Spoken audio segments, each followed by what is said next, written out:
it was like we posted the song on we recorded it on a Saturday. I think he uploaded it on Tuesday, and by Thursday, man, we were we were on a roller coaster ride.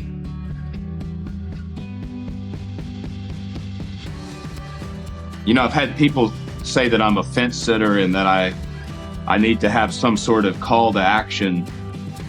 And I guess, like, if there's anything that I would respond to that with, a Pharisee asked Jesus, "Teacher, which is the greatest commandment in the law?" And Jesus replied, "Love the Lord your God with all your heart, with all your soul, and with all your mind. This is the first and greatest commandment. And the second is, love your neighbor as yourself." If we could learn to make that our priority, it would resolve a lot of the conflicts that have become like way overcomplicated, you know? So I have taken time to try to understand that myself. You know, the song skyrocketed in a way that you know, there's been accusations that it was propped up, you know, almost that I'm an industry plant, because it was like we posted the song on we recorded it on a Saturday. I think he uploaded it on Tuesday, and by Thursday, man, we were on a roller coaster ride. Like, it was already apparent that things were heading in a direction that nothing else on his channel had done previously, Radio WV. And yeah, I mean, I guess to answer the first part of your question, how I'm doing, I'm surprisingly very calm. I've been entertained the last couple weeks.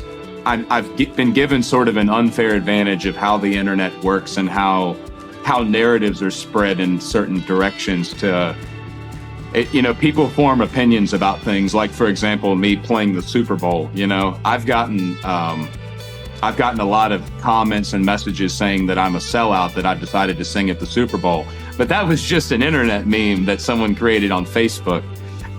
Like, for example, the one that popped up yesterday was that Oliver Anthony's stuck at Burning Man, and people were sending me stuff. Oh, you know, Burning Man's this satanic ritual place, and you shouldn't be there. And it, like, but you know, so I uploaded a video of me hanging out with my goats in the woods. Like, yeah, man, Burning Man, it really, you know, it's terrible being stuck at Burning Man. But so I don't know.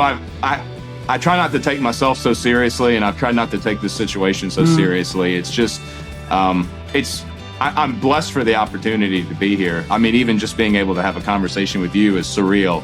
Meeting Joe Rogan was surreal. Just the artists that I've looked up to, like Jamie Johnson and Shooter Jennings, and it's just so weird that they're a phone call away now.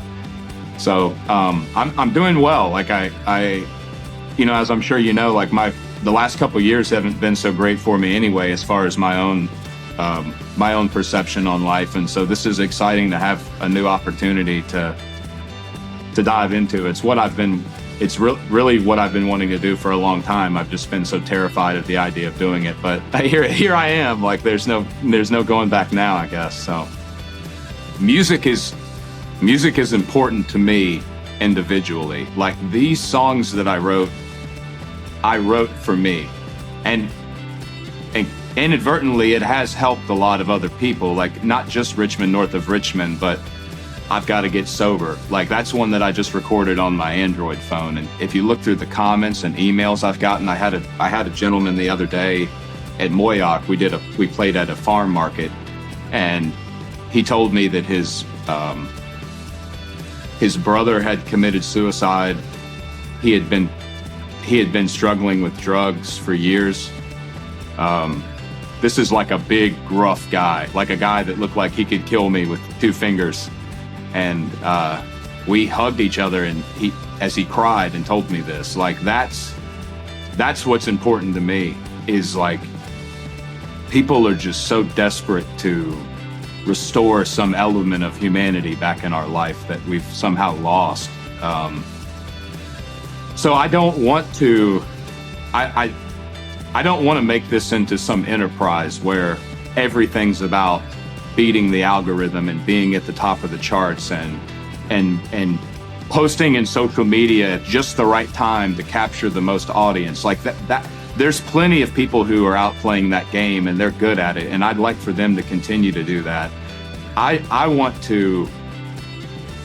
just want to feel like I have the freedom to do whatever I find it is necessary in that moment of time to impact people the way I have so far with the music that I've produced. I have something like 21,000 emails right now in my Gmail. I've got 2,500 unread messages on TikTok, Instagram, Facebook, and they're not just people telling me, "Good music, dude, keep it up." No, it's paragraphs of stories of people having to work 2 jobs because they lost their business during COVID, and their kid committed suicide, and it's just wretched stuff that it is the full transparent narrative of what a lot of us already see on the surface level of what's happened the last few years. And yeah, so I don't know what I want my music to turn into. It may manifest itself into some form of a nonprofit or a ministry more than just me going out. I don't want to just go yell all my songs in a stadium, every weekend for the rest of my life. I want this to turn into something that's more meaningful than that, if that makes any sense.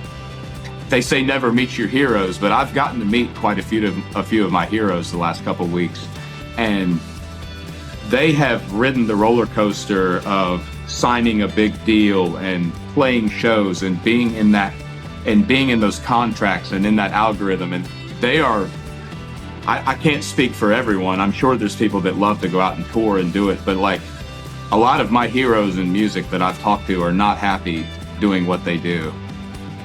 Every culture that we know of, whether they're, music is something that manifests itself in any society.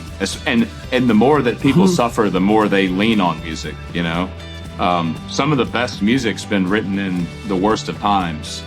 So I definitely agree, there's an element of healing to it. And one thing that I've noticed about the music industry, just now that I'm in the business, one of the things I've noticed is that we prioritize, as with a lot of things in art now, we prioritize through the system of the music industry, we prioritize what can make the most money and not necessarily what can resonate with the most people or what's the most genuine and authentic. And so in country music, now I loved 90s country music as a kid. I remember riding with my parents and my grandpa and listening to, the Alan Jacksons and George Straits and Bubba Shot the Jukebox. And those are just fun, just good songs. But somewhere country music, and I think music in general, has really lost a connection with people because it's become too commercialized and not enough about. And so that's kind of yeah, so I've turned down a lot of offers. The latest one I saw was 100 million. That's certainly not the case, but yeah, I have had millions of dollars thrown at me, and I've had everything thrown at me the last couple weeks. And but I guess the reason why I want to stay on my own path is that I'd like to inspire other musicians to do the same thing. The story of kind of how all this came about is just, most of the music's from my Android phone that I've, just recorded, put it on YouTube. I ripped the WAV file, uploaded it. There's a service called DistroKid you can use. You pay a nominal fee annually. They don't take any of the money, and it automatically puts it on all the platforms for you: Spotify, Pandora, Apple, YouTube Music. I would like to see more people do what it is I did. I'd like, if anything, I'd like it to inspire other artists to not worry about going through a record label or worry about trying to find a big booking agency, but just focus more on creating whatever it is you feel compelled to create and get it out there, and not worry about everything else. Because obviously that's what we're so desperate. Even just the phenomenon with podcasts in the last 5 years, the fact that people can sit here and listen to us talk for an hour and a half so intently, and that's been me. I listen to podcasts all day long. People are just, at this point, desperate for authenticity and desperate to connect with other human beings on a level that we haven't been able to connect on very well in the last 10 years because of technology and politics and government and just sort of this weird separation that's been put between us. And COVID certainly accelerated that to a whole new light. It's a very weird world we live in today. And so yeah, that's kind of my thought process, I guess, to kind of wrap up that on me in my future. It's more about trying to create a new way of thinking with music, and really it's an old way of thinking, but it's just bringing it into our time. I mean, just going back to our conversation about commuting on the interstate, but yeah, just somebody cut somebody else off, and that it's almost like they hold on to that, and then whether they do it consciously or passive aggressively, at some point, maybe it's to their boss or their kids or their coworker, but then they kind of pass it off on somebody else, and it creates this. Everything's very much more. It's very connected in a way that we don't really see on the surface level.